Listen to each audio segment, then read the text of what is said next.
Daganbhuiyan remittance যোদ্ধা কল্যাণ পরিষদের উদ্যোগে শনিবার সকালে পৌর শহরের 0 পয়েন্টে যাত্রী ও পথচারীদের মাঝে মাস্ক বিতরণ কার্যক্রমের শুভ উদ্বোধন করেন দাগনভূঞা উপজেলা চেয়ারম্যান দিদারুল কবির রতন।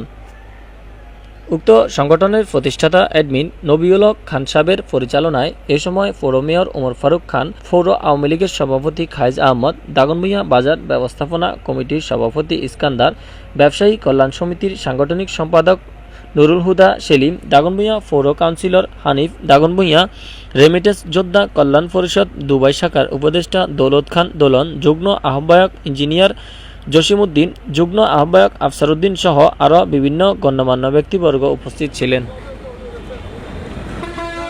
ধন্যবাদ জানাই। আজকে আমাদের দাগনভূঞা করোনা মহামারী সময়ে রেমিটেন্স যোদ্ধা কল্যাণ পরিষদ আমাদের পক্ষ থেকে, আমাদের সংগঠনের পক্ষ থেকে আমরা জনসাধারণের মাঝে এবং কি বিভিন্ন পেশাজীবী মানুষের মাঝে মাস্ক বিতরণ করেছি। আলহামদুলিল্লাহ, যা আমাদের সংগঠনের উত্তরোত্তর কামনা করছি যে এবং কি সকলে অবশ্যই এগিয়ে আসবেন আমাদের সংগঠনের জন্য, যে আমাদের যে মহৎ উদ্দেশ্য আমরা যেন সফল করতে পারি। রেমিটেন্স যোদ্ধা কল্যাণ পরিষদকে তাদের এরকম ব্যতিক্রমী উদ্যোগ গ্রহণ করার জন্য, মহামারী করোনা ভাইরাস থেকে আমাদেরকে রক্ষা পাওয়ার জন্য একমাত্র মাস্কই যেটা আমাদেরকে প্রোটেক্টিভ করে, আমাদেরকে নিরাপদে রাখতে পারে।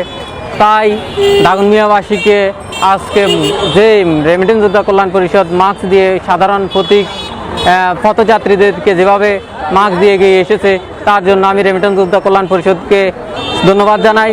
রেমিটেন্স যোদ্ধা কল্যাণ পরিষদের উত্তরোত্তর সফলতা কামনা করি। ধন্যবাদ।